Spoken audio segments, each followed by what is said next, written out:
আমি ফাহিমা ভোলা জেলা থেকে বলছি। পাতিয়া ব্লগ ইউটিউব চ্যানেল থেকে সবাইকে আরও একবার স্বাগত জানাই। বরাবরের মতো আরও একটা লাইফস্টাইল ব্লগ নিয়ে আমার প্রিয় আপু আন্টি ভাইয়াদের উদ্দেশ্যে হাজির হয়েছি। কেমন আছেন সবাই? আশা রাখছি যে যেখান থেকে আমার আজকের ভিডিওটি ওয়াচ করবেন সবাই অনেক বেশি ভালো আছেন, সুস্থ আছেন। তো শুরুতে সবার কাছ থেকে ক্ষমা চেয়ে নিচ্ছি, অনেক বেশি দুঃখিত, গলাটা বসে গেছে। গতকাল রাতে ঠান্ডার ভিতরে শ্বশুরবাড়ি থেকে এসেছি। তো ঠান্ডার প্রবলেম হলে কিন্তু আমার গলা অনেক পরিমাণে বয়ে যায়। তো আজকের ভিডিওটি আমি সকাল থেকে শুরু করব। তা আগে কিছু ছোট ছোট অংশ আপনাদের সাথে শেয়ার করলাম।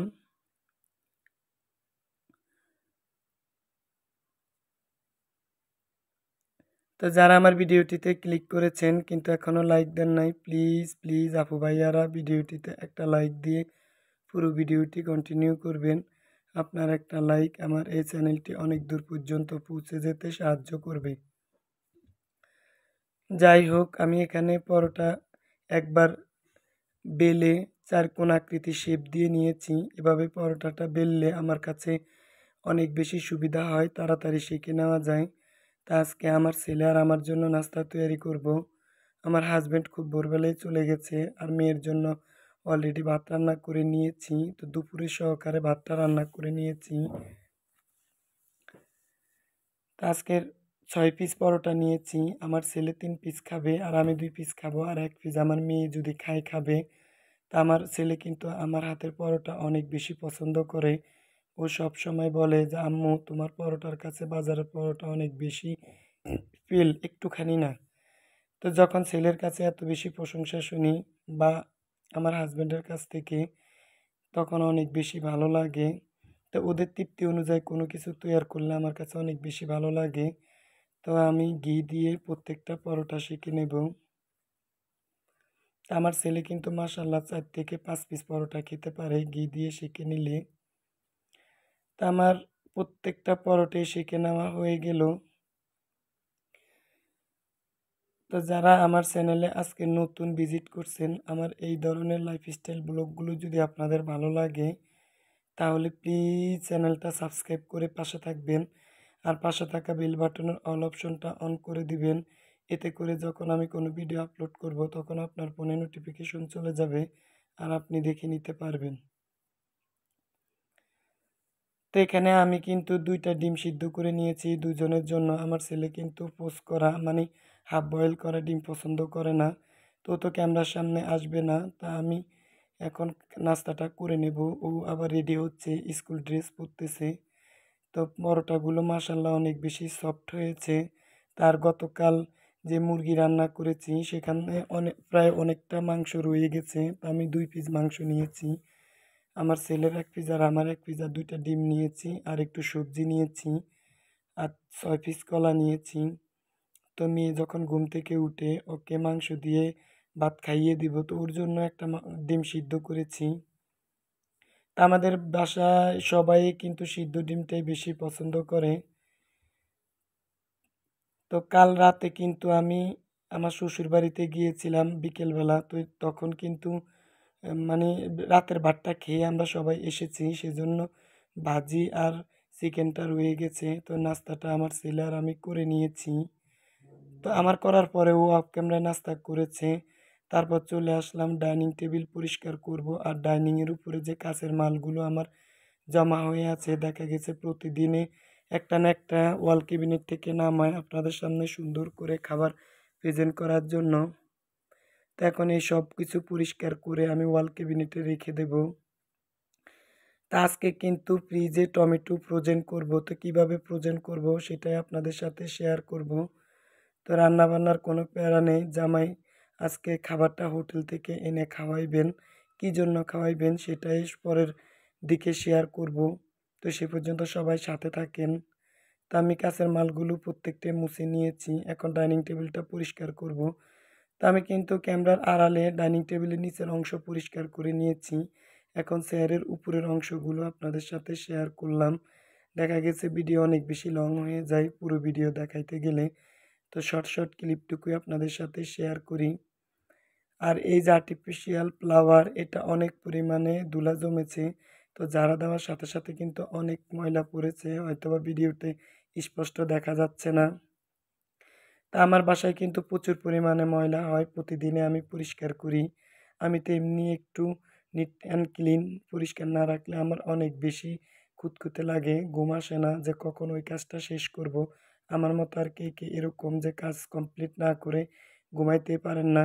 রাতে যত রাতে হোক আমি কাজ কমপ্লিট করে তারপর ঘুমাই। আর ট্রের উপরে যে জারগুলো আর কেটলি আছে সেটাও পরিষ্কার করে নিয়েছি। ফাইনালি আমার টেবিল খুব সুন্দর করে পরিষ্কার করা হয়ে গেছে।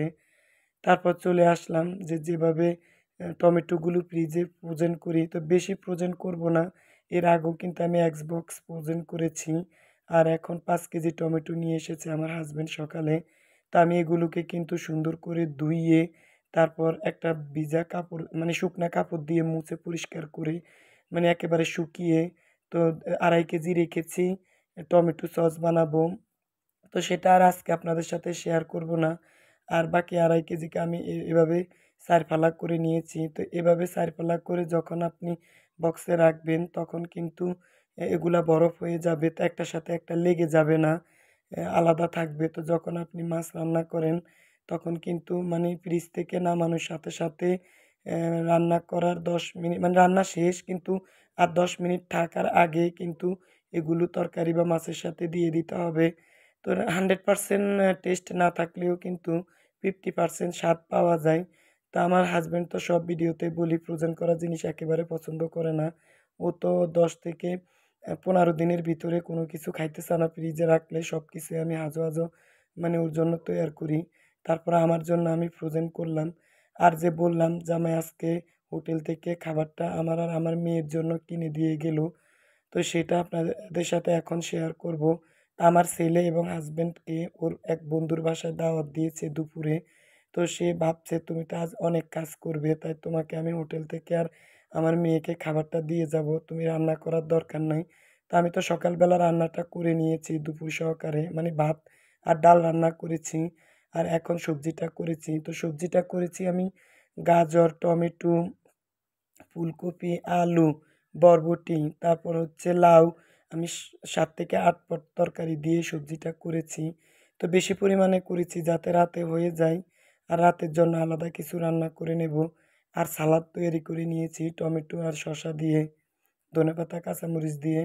আর ৫ থেকে ৬ টুকরা মাংস হবে। ৳১৫০ নিয়েছে গরুর মাংস। আর ১ পিস রোস্ট এনে দিয়েছে। তো এই তো।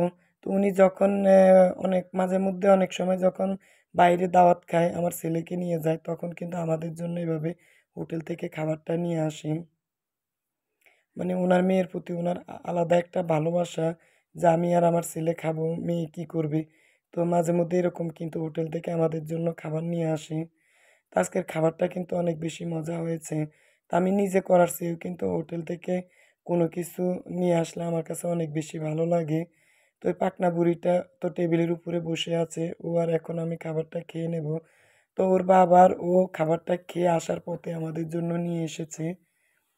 তো সবজিটাও কিন্তু অনেক বেশি মজা হয়েছে। তো আমি আজকে ৮ পদ সবজি দিয়ে সবজিটা করেছি মানে তরকারি দিয়ে।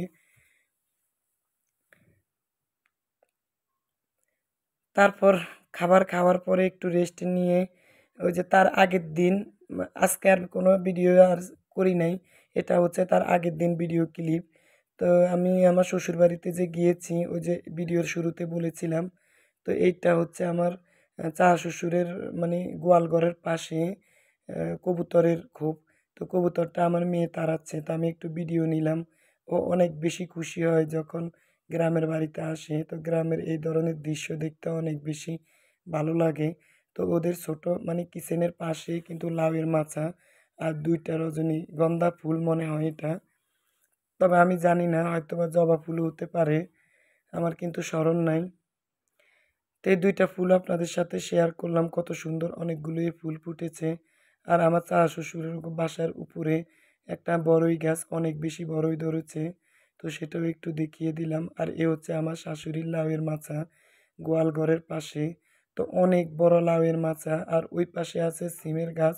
তো এখান থেকে আমার শাশুড়ি আমার জন্য লাউ শাক, লাউ, তারপর সিম তরকারি পাঠান। তো মাশাআল্লাহ দিলে আমার শাশুড়ি যাই করে সব কিছু অনেক বেশি সুন্দর হয়। উনি কিন্তু এই সব কিছু অনেক সুন্দর করে করতে জানেন। আর এখানে খুব খালি একটা জায়গা আছে মানে মাঠের মতো। তো এই জায়গাতে সবাই মানে খেলা করতেছে, ফুটবল খেলে। তো আমি একটু সেটুকু আপনাদের সাথে শেয়ার করলাম। এরা সবাই হচ্ছে আমার ছোটোখাটো দেবর, ভাই ব্রাদার। তো তাদেরও একটু ভিডিও ক্লিপ নিলাম। তো এই ধরনের ভিডিও নিতে আমার কাছে অনেক বেশি ভালো লাগে। আর এই গ্রামে আসলে কিন্তু আমার মেয়ে অনেক বেশি আনন্দ পায়। তা আজ আর ছেলেকে নিয়ে আসতে পারি নাই। ওর যেহেতু বিকেলে প্রাইভেট আছে, তা আমি আর আমার ছেলে আর আমার মেয়ে আর আমার হাসব্যান্ডে চলে এসেছি। আর এই হচ্ছে আমার পাকনা বুড়ি দেখেন। এটা হচ্ছে জালা মানে স্কিম ধান। আমাদের এই সিজনে ভোলা জেলায় বোরো ধানের চাষ করা হয়। তো জালার উপরে ও বসে অনেক বেশি দুষ্টামি করে, তাই ওর ক্লিপও নিলাম। তো কেমন